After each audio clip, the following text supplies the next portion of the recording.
Hello అండి. మీకోసం ఒక చక్కని కథ. వచ్చి 3 రోజులవుతున్నా అన్న శేఖర్‌కి గాని, వదిన పద్మజకి గాని తనెందుకు వచ్చింది ఒక్క మాట కూడా చెప్పలేదు అనూజ. తనకి పెళ్ళై 3 ఏళ్లయింది. భర్తతో కాకుండా ఇలా సడన్‌గా ఒక్కతే రావటం ఇదే మొదటిసారి. 4గో రోజు ఇక ఆగలేక "అను, వినయ్ ఎలా ఉన్నాడు?" అంది పద్మజ. "ఆయనకేం మహారాజులా ఉన్నాడు" అంది నిర్లక్ష్యంగా.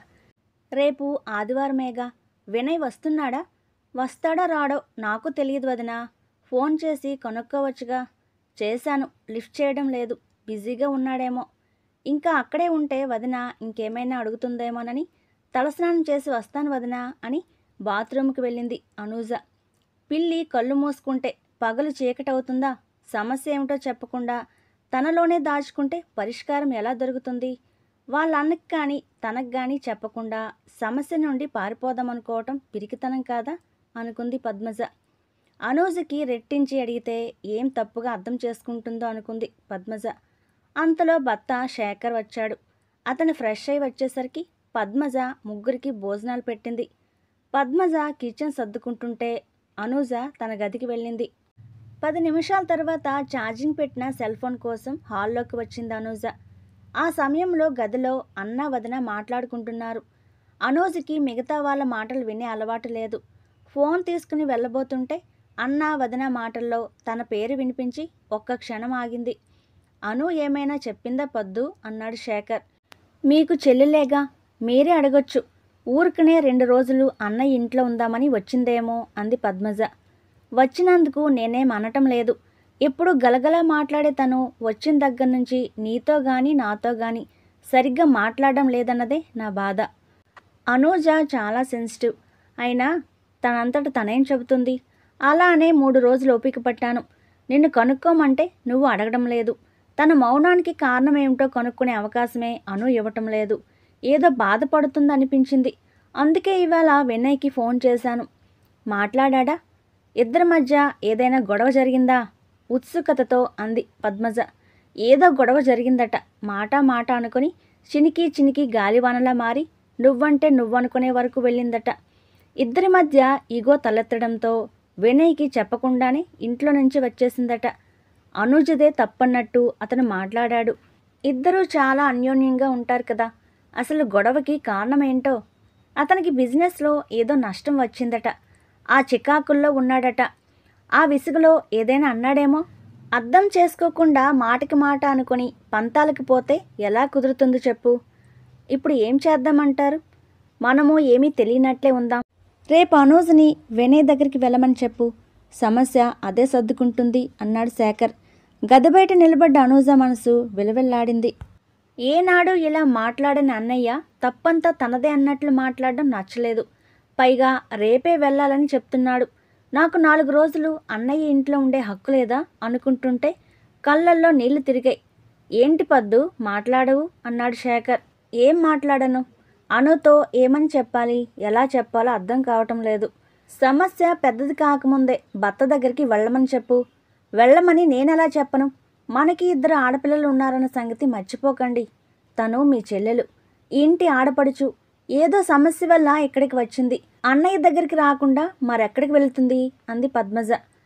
"తనని రావద్దనో ఇంకెక్కడికో వెళ్ళమనో నేను అనటం లేదు. భర్తతో గొడవపడి ఇలా రావటం బాగాలేదు అంటున్నాను. చూడండి, మొదట్లో మనిద్దరం మాత్రం తగులాడుకోలేదా? నేను అలిగి మూతి బిగించుకొని కూర్చోలేదా? ఇవన్నీ మొగుడు పిల్లల మధ్య సహజం. అవే సర్దుకుంటాయి" అంది పద్మజ. "నిజమే, కానీ మన తగాదాలు 4 గోడల మధ్యనే వచ్చిపోయేవి. ఇలా చుట్టుప్రక్కల వాళ్ళకి తెలిసి నలుగురు నవ్వుకునేలా ఏనాడు జరగలేదే. వినయ్ ముందు నిలబడ్డానికి కూడా అర్హత లేని వాళ్ళు వచ్చి అతనికి బుద్ధులు చెప్తుంటే అతనికి ఎలా ఉంటుందో చెప్పు. ఎంతసేపు పొరిగింట్లో ఏం జరుగుతుందో అని ఆరా తీయటం, ఉన్న విషయానికి చిలవలు పలవలు కల్పించి నలుగురికి చెప్పడం కొంతమందికి అలవాటు. అలాంటి వాళ్ళని ఎక్కడ ఉంచాలో అక్కడే ఉంచాలి. అలాంటి గురివిందలు తమకు నలుపే లేదన్నట్లు మాట్లాడతారు. వాళ్ళ మాటల్ని పట్టించుకుంటే నష్టపోయేది మనమే. నిజమే, ఇప్పుడేం చేద్దాం? కంగారు పడకండి. ప్రతి సమస్యకి ఓ పరిష్కారం ఉంటుంది. నెమ్మదిగా అనూజతో మాట్లాడదాం. తన మనసు కష్టపెట్టుకుని ఇక్కడికి వచ్చింది. తనని మనమే అర్థం చేసుకోవాలి. వాళ్ళిద్దరి మధ్య ఏం జరిగిందో తెలుసుకుని సమస్యకి పరిష్కారం చూపించే బాధ్యత మనిద్దరిది. తనకి మనం అన్న వదినలం మాత్రమే కాదు, అమ్మా నాన్నల్లా కడుపులో పెట్టుకుని ఆదరించాల్సింది మనమే అంది పద్మజ. గది బయట అనూజ మౌనంగా వింటోంది. పద్మజ మాట్లాడుతూ, కోర్టులో కూడా ఇరుపక్షాల వాదనలు విన్నాకే తీర్పు ఇస్తారు. మీరు వినయ్ చెప్పిందే విని అనూజదే తప్పని తీర్మానించడం సబబు కాదు. మగాళ్లకే సమస్యలు, చిరాకులు, బాధలు ఉంటాయా? అలాంటి సమయంలో వాళ్ళు ప్రదర్శించే కోపం, విసుగు భార్యలే భరించాలా? అనూజ కూడా ఎంఎస్సి వరకు చదువుకుంది. కార్పొరేట్ కాలేజీలో లెక్చరర్గా పనిచేస్తుంది. తనకి సమస్యలు, వర్క్ టెన్షన్లు ఉండవా? వాటిని తనే భరించాలా? ఇదెక్కడి న్యాయం అంది పద్మజ. శేఖర్ మౌనంగా వింటున్నాడు. నేను మీ భార్యగా ఇంటికి వచ్చేసరికి అనూజ తల్లి లేని చిన్న పిల్లండి. ఇదే మన పిల్లలకి జరిగితే ఇలాగే అంటామా? రేపు ఆలోచించొచ్చు, పడుకోండి అంది పద్మజ తను పడుకుంటూ. గది బయట నిలబడ్డ అనూజ తన గదికి వెళ్ళి తలుపేసుకుంది. నిద్ర పట్టడం లేదు. ఆమె ఆత్మాభిమానం కళ్ళని తడిచేస్తుంటే మనసు గతంలోనికి వెళ్ళింది. అనూజది యావరేజ్ అందమే, బుద్ధిశాలి, అణకువతో పాటు స్వాభిమానం ఎక్కువ. వ్యక్తిత్వంలో తనకు తానే సాటి అని ఖచ్చితంగా చెప్పొచ్చు. వినయ్ చాలా తక్కువగా మాట్లాడతాడు, ఇంటెలిజెంట్. ఇంజనీరింగ్తో ఆగకుండా ఎంబీఏ కూడా చదివాడు. అనుకున్నది సాధించే వరకు నిద్రపోడు. అభ్యుదయ భావాలు కలిగిన ఉన్నత వ్యక్తిత్వం అతనిది. ఇలాంటి మనస్తత్వాలున్న వినయ్కి అనూజకి పెళ్లి కుదిరింది. ఆమె వ్యక్తిత్వానికి అతను ఫిదా అయితే అతని అందానికి, ఆశయానికి అనూజ ఆకర్షితురాలైంది. తన ఏకైక చెల్లెలికి కట్నం ఇచ్చి ఘనంగా పెళ్లి చేయాలనుకున్నాడు శేఖర్. కట్నం సంగతి ప్రస్తావించగానే తను వరకట్నానికి వ్యతిరేకంటూ అలాంటివేమీ వద్దన్నాడు వినయ్. పెళ్లి తర్వాత ఇద్దరి మధ్య చిగురించిన ప్రేమ ఒక్కరిని వదిలి ఒకళ్ళు ఉండలేనంత గాఢంగా పెనవేసుకుంది. అన్యోన్యతకి కేర్ ఆఫ్ అడ్రస్ వీళ్ళిద్దరే అన్నట్లు ఉండేవాళ్ళు. మొదటి పెళ్లి రోజు ఘనంగా జరుపుకున్నారు. 2 ఏళ్ల తర్వాత చేస్తున్న సాఫ్ట్వేర్ ఉద్యోగానికి రిజైన్ చేసి మరో పార్ట్నర్తో కలిసి స్టార్టప్ కంపెనీ మొదలుపెట్టాడు వినయ్. కొన్నాళ్లు బాగానే సాగింది. పార్ట్నర్ మోసం చేయడంతో అతన్ని తొలగించాడు. కానీ ఆర్థిక ఇబ్బందులు తలెత్తాయి. డబ్బు కోసం ఏం చేయాలో తోచలేదు. 2-3 ఫ్రెండ్స్ని అడిగాడు. ఎక్కడా వర్కౌట్ కాలేదు. అడిగిన వాళ్లల్లో ఓ ఫ్రెండ్ సుజిత్. వినయ్, నువ్వు కట్నం తీసుకోకుండా పెళ్లి చేసుకుని మంచివాడివి అనిపించుకున్నావు. వాళ్ళని నువ్వు కట్నం అడగలేదు సరే, వాళ్ళంతటా వాళ్లే ఇస్తామన్నా నువ్వు తీసుకోలేదు. దీనివల్ల నీకు ఒరిగిందేమిటి? ఆ డబ్బుంటే నీకిప్పుడు కొంత ఉపయోగపడేది కదా. మీ బావమరిదిని ఇప్పుడు ఇవ్వమని అడుగు అని చెప్పిన మాటలతో వినయ్ ఒక క్షణం ఆలోచనలో పడ్డాడు. కానీ శేఖర్ని కట్టంగా డబ్బు అడగటానికి వినయ్ సంస్కారం అంగీకరించలేదు. అయితే ఒక పని చెయ్యి, కట్నంగా కాకపోతే ప్రస్తుతానికి అడ్జస్ట్ చేయమని అడుగు. నీ బిజినెస్ పికప్ అవగానే తిరిగి ఇస్తానని చెప్పు అన్నాడు. అదే రోజు బ్యాంకులో కట్టాల్సిన డబ్బు 2 రోజుల్లో కట్టాలని నోటీసులు రావడంతో వినయ్ చిరాగ్గా ఇంటికి వచ్చాడు. ఇల్లు తాళం వేసుంది. తన కొలీగ్తో బయటికి వెళ్ళానని, ఓ గంటలో వస్తానని వినయ్కి ఫోన్ చేసి చెప్పింది అనూజ. వినయ్ లోపలికెళ్ళి డ్రెస్ మార్చుకుని వచ్చి సోఫాలో కూర్చున్నాడు. ఆ సమయంలో మరో బ్యాంక్ మేనేజర్ కూడా ఫోన్ చేశాడు. డబ్బు కోసం బావమర్దికి ఫోన్ చేయాలనుకున్నాడు కానీ మనసు అంగీకరించలేదు. అప్పుడే సుజిత్ ఫోన్ చేస్తే మాట్లాడుతూ, నువ్వు చెప్పిందే కరెక్ట్రా. పెద్ద త్యాగిలా నేనే ముందు చూపు లేకుండా కట్నం వద్దని శేఖర్ దగ్గర బింకాలు పోయాను.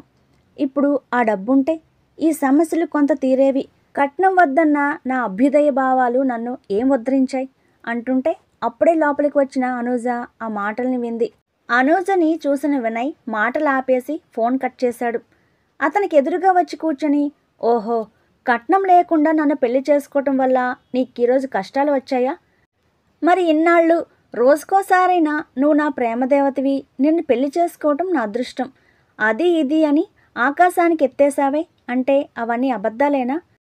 బిజినెస్లో ఎవరో మోసం చేస్తే నువ్వు నష్టపోయిన దానికి నేనెలా కారణమవుతానో అర్థం కావటం లేదు.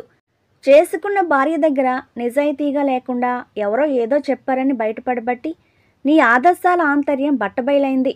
అన్నయ్య ఇస్తానన్నప్పుడు తీసుకోకపోవడం తప్పైందా? అందుకని ఇప్పుడు కట్నం కావాలా అంది కోపంగా అనూజ. ఆహా, ఇప్పుడు ఎందుకనవు? ఈ పెళ్లి వల్ల లాభపడ్డది నువ్వు, మీ అన్నయ్య, నష్టపోయింది నేను అన్నాడు చిరాగ్గా. మా అన్నయ్య ఇస్తానన్నప్పుడు వద్దన్నది నువ్వు. అనవసరంగా ఎవరో చెప్పిన మాటలు విని అన్నయ్య మీద ఇప్పుడు నిందలు వేయటానికి సిగ్గనిపించడం లేదా? ఆ తర్వాత ఇద్దరి మధ్య మాట పెరిగి అరుపులు మొదలయ్యాయి. సహనం కోల్పోయిన వినయ్ ఆమె పైకి చెయ్యెత్తాడు. అంతలో అరుపులు విని పక్క ఫ్లాట్ల వాళ్ళు వచ్చారు. ఆత్మాభిమానం దెబ్బతిన్న అనూజ సైలెంట్ అయిపోయి గదిలోకి వెళ్ళింది. పెళ్ళైన తర్వాత ఏనాడు ఎడబాటు ఎరగని ఇద్దరు ఆ రాత్రి చెరో గదిలో పడుకున్నారు. మర్నాడు ఉదయం వినయ్ నిద్ర లేవకముందే బయలుదేరి అన్నయ్య ఇంటికి వచ్చేసింది అనూజ. గతం నుండి వర్తమానంలోనికి వచ్చిన అనూజ ఆలోచనకి ఫుల్ స్టాప్ పెట్టి నిద్రను ఆహ్వానించింది. మరుసటి రోజు ఉదయం అన్నయ్య శేఖర్ ఆఫీస్కి వెళ్ళగానే పద్మజ అడగటానికి ముందే జరిగిందంతా చెప్పింది అనూజ. అంతా విన్నాక నీ పరిస్థితి నాకు అర్థమైందను. భార్యాభర్తలిద్దరూ నువ్వా నేనా అనుకుంటూ గొడవ పడితే సమస్య పెద్దదవుతుందే తప్ప పరిష్కారం దొరకదు. ఒక చెయ్యి లేచినప్పుడు మరో చెయ్యి వెనక్కి తగ్గితేనే శబ్దం రాదు. అలా కాక రెండు చేతులు ఒకేసారి తలపడితే శబ్దం ఊరంతా వినిపిస్తుంది. ఒకటి అర్థం చేసుకోను, ఆడవాళ్ల కంటే మగవాళ్ళకి సహనం తక్కువ. అయిన దానికి కాని దానికి ఆవేశపడతారు, కోపం విసుగు ప్రదర్శిస్తారు. మనం అలా కాదు, సహనం శాంతం ఎక్కువ. అందుకే స్త్రీలని భూమాతతో పోలుస్తారు. మగవాళ్ల కోపం తగ్గాక నిదానంగా వాళ్ళకి అర్థమయ్యేలా వివరించి చెప్పాలి అంది పద్మజ. అదేం న్యాయం వదన? జరిగిన దాంట్లో నా తప్పేముంది? భార్యాభర్తలు న్యాయాన్యాయాలు తర్కించుకుంటూ ఒకరిలో ఒకరు తప్పొప్పులు ఎంచుకుంటూ పోతే గౌరవం పక్కకు తప్పుకొని ఘర్షణలు పెరుగుతాయి. ఒక్కసారి ఆలోచించు. చిన్నప్పుడు మనం ఎన్ని తప్పులు చేసినా వాటి నాన్న వరకు పోనివ్వకుండా మనం చెప్పేది ఓపిగ్గా విని తప్పొప్పులు తెలియజెప్పి సరిదిద్దేది అమ్మ. అలాగే మనం ఇంటి సమస్యల్ని మనమే పరిష్కరించుకోవాలి. ఆవేశం తగ్గాక సహనంతో అనునయంగా చెప్తే ఏ భర్త అయినా తప్పకుండా వింటాడు. పద్మజ మాటలు అనూజను మరింతగా ఆలోచింపచేశాయి. చూడు, వినయ్కి మీ అన్నయ్య కట్నం గురించి ఎన్నిసార్లు చెప్పినా ఒక్కసారి కూడా అతను అంగీకరించలేదు. నాకు కట్నం కంటే అనూజే ముఖ్యం అని నిన్ను పెళ్లి చేసుకున్నాడు. ఎప్పుడూ లేని విధంగా ఇప్పుడు ఇలా మాట్లాడాడంటే అతన్ని ఎవరో రెచ్చగొట్టి ఉంటారు, లేదా సమస్యలు అలా మాట్లాడించి ఉంటాయి. సహజంగా అతను అభ్యుదయ భావాలున్న వ్యక్తి. తప్పెక్కడో జరిగింది. తప్పెవరిలో ఉందో తనకి తెలియచెప్పాల్సిన బాధ్యత భారీగా నీదే. వినయ్ బిజినెస్ చేసేది అతని ఒక్కడి కోసమే కాదుగా, నువ్వు బాగుండాలని, రేపు పుట్టబోయే పిల్లలకు మంచి జీవితం ఇవ్వాలనే కదా. పార్ట్నర్ మోసం చేయటం, నష్టపోవటం, ఆర్థిక ఇబ్బందులు ఏర్పడడం, వీటన్నింటితో చిరాగ్గా ఉన్న సమయంలో స్నేహితుడు చెప్పిన మాటలు అతనిపై ప్రభావం చూపించాయి. ఆ అసహనాన్ని నీ మీద చూపించేసరికి నువ్వు తగ్గకుండా మాటకు మాట ఎదురు చెప్పటంతో ఇద్దరి మధ్య ఇగో తలెత్తి పరిస్థితి ఇంతవరకు వచ్చింది. వంగని ఇనుము కంటే వంగే గుణం గల బంగారానికి విలువ ఎక్కువ. ఇద్దరిలో ఏ ఒక్కరికి ఇబ్బంది వచ్చినా అది మన ఇద్దరిది అనుకుని సహాయం చేసుకుంటూ సర్దుకుపోతే సమస్యలను మూడో కంటికి తెలియకుండా సాల్వ్ చేసుకోవచ్చు. నువ్వు నేను వేరు కాదన్న భరోసా ఒకరికొకరు ఇచ్చుకుంటే ఇలాంటి గొడవలు చాలా అల్పంగా కనిపిస్తాయి అంది పద్మజ. అప్పటి వరకు సహనంగా వదిన మాటలు విన్న అనూజకి కళ్ళు చెమ్మగిల్లాయి. సాయంత్రం అన్నయ్య రాగానే చెప్పి నేను వినయ్ దగ్గరికి వెళతాను వదినా అంది. ఇది కరెక్ట్ అని ఆప్యాయంగా దగ్గరకు తీసుకుంది పద్మజ. అనూజ లేని 3 రాత్రులు 3 యుగాలుగా గడిపాడు వినయ్. మామూలుగా ప్రతిరోజు ఆఫీస్కి వెళ్ళాక పని బిజీలో అనూజ సంగతి మర్చిపోయేవాడు. ఫోన్ చేయాలన్న సంగతి కూడా గుర్తుండేది కాదు. కానీ అనూజ అలా కాదు. మధ్యాహ్నం ఫోన్ చేసి భోంచేశావా అని ఆప్యాయంగా ప్రతిరోజు అడిగేది.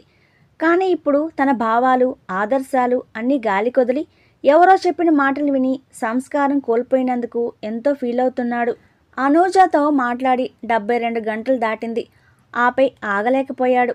ఆమెకి అలాగే ఉండి ఉంటుంది అనుకున్నాడు. అనూజ మనసు అతనికి తెలుసు. ఈ గొడవలు ఇద్దరికీ గౌరవం కాదు, ఈ దూరం ఎవరికీ ఆనందం కాదు అనుకుని కారు తీసుకుని శేఖర్ ఇంటికి బయలుదేరుతుంటే ఫోన్ మోగింది. బిజినెస్ పార్ట్నర్ శ్రీకర్ ఫోన్ చేశాడు. వినయ్ని ఎక్కడికి వెళ్ళొద్దంటూ తను వచ్చి కలుస్తానని చెప్పాడు. అరగంటలో శ్రీకర్ వచ్చాడు. వినయ్ని మోసం చేసినందుకు తనకు తగిన శాస్తి జరిగిందని, తన ఏడాది కొడుకు అకస్మాత్తుగా మరణించాడని చెప్పి బిజినెస్లో తాను వాడుకున్న డబ్బంతా తిరిగి వినయ్ బ్యాంక్ అకౌంట్లో జమ చేశానంటూ క్షమించమని అడిగి వెళ్ళిపోయాడు. ఇప్పుడు వినయ్ మనసు ఎంతో ప్రశాంతంగా ఉంది. వెంటనే అనూజకి ఫోన్ చేసి విషయం చెప్పాడు. సమస్యలు ఎదురైనప్పుడే స్థిరంగా నిలబడాలి మనిషి. అలాంటిది నేను అంత సంస్కారహీనంగా ఎలా మాట్లాడానో తలుచుకుంటేనే సిగ్గుగా ఉంది. దయచేసి నన్ను మన్నించు అని అడుగుతుంటే అతని గొంతు జీరబోయింది. అనూజది అదే పరిస్థితి. భర్త మాట వినేసరికి సంతోషంతో కళ్ళు తడిసి మాటలు రాలేదు. అను, నువ్వు అక్కడే ఉండు, నేను వచ్చి నిన్ను తీసుకొచ్చుకుంటాను అన్నాడు. త్వరగా అంది ఉద్వేగంగా. సరిగ్గా ఆ సమయంలో శేఖర్ ఇంటికి వచ్చాడు. అను, ఇదిగో, ఇందులో డబ్బుంది, తీసుకెళ్లి వినయ్కివ్వు. ప్రస్తుతం అతనికి ఏవో ఇబ్బందులు ఉన్నాయట, దీన్ని వాడుకోమని చెప్పు అని ఇవ్వబోతుంటే, వద్దన్నయ్యా, ఇప్పుడు తనకి డబ్బుతో అవసరం లేదు, తన సమస్య పరిష్కారమైంది, నువ్వు వినయ్ దగ్గర డబ్బు ప్రస్తావన తేవద్దు అంది. నీకెవరు చెప్పారు? ఇప్పుడే ఫోన్ చేసి చెప్పాడు, నన్ను తీసుకెళ్ళటానికి వస్తున్నాడు అంది. మాటల్లోనే వినయ్ వచ్చాడు. శేఖర్ ఏం తెలియనట్లే ఊరుకున్నాడు. వినయ్ కూడా జరిగిన విషయం గురించి ఏమీ మాట్లాడలేదు. కాఫీ తాగాక అనూజ వినయ్తో వెళ్ళబోతూ పద్మజ దగ్గరికి వెళ్ళి, వెళ్ళొస్తే వదిన, థ్యాంక్ యూ అంది. ఆమెని దగ్గరకు తీసుకుని భార్యాభర్తలు ఒకరినొకరు అర్థం చేసుకుని కాస్త సర్దుబాటు ధోరణి అలవర్చుకుంటే ఎలాంటి సమస్యలైనా సమసిపోతాయి. అయినా చదువుకున్న దానివి, నీకు ఇవన్నీ చెప్పాల్సిన అవసరం లేదు, సంతోషంగా వెళ్ళిరా అని ఇద్దరికీ చెయ్యూపింది పద్మజ సంతృప్తిగా.